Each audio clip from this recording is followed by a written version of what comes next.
When Jack was a baby, I noticed that he just wasn't developing like his other playmates. His eye contact was off. He wasn't developing any speech whatsoever. He was wild. As soon as he started walking, he was running, and then he was totally out of control. He just didn't seem to be in tune to anything we would do with him. We knew by 18 months we had a real problem on our hands. We had several assessments done back in Regina by a psychologist, speech therapist, developmental ped, who did assessments for autism, and they all said no, he doesn't have autism. But Jason and I really felt in our gut that we had a much greater problem on our hands. That basically brought us to our journey here. We decided that we needed to get Jack assessed in Toronto, and here we are.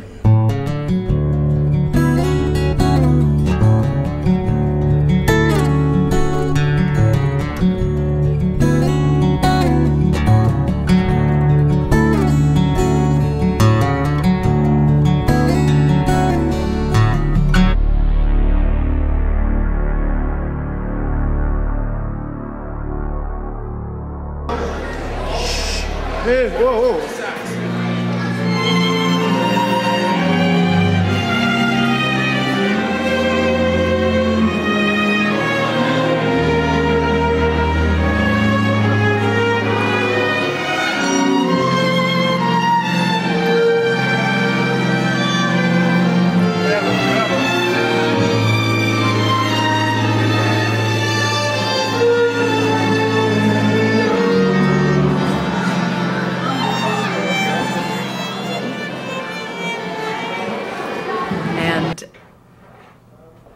The other thing that I think was really fascinating is we had a couple of the young kids interviewed on Jazz FM with Barry.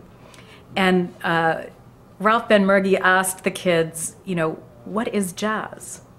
There was sort of a silence and a pause, and they didn't really know. And he said, well, you know, I ask every musician who comes to the station, and most jazz musicians can never answer that question, what is jazz? And so there was silence again, and one little girl said, jazz is fun.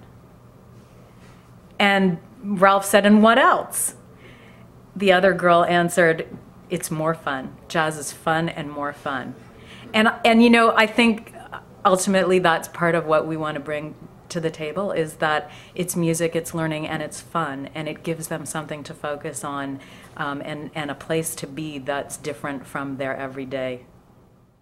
Oh, to highlight those kids, man, the children. You know, to see all those children so happy and trying so hard, trying to walk on the stage right, looking all beautiful, and singing too. I mean, not jiving, singing, you know. There might have been a few little jivers in there, but most of them were singing, you know.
about 5 years ago when I met George Heinzman from the Rotary Club.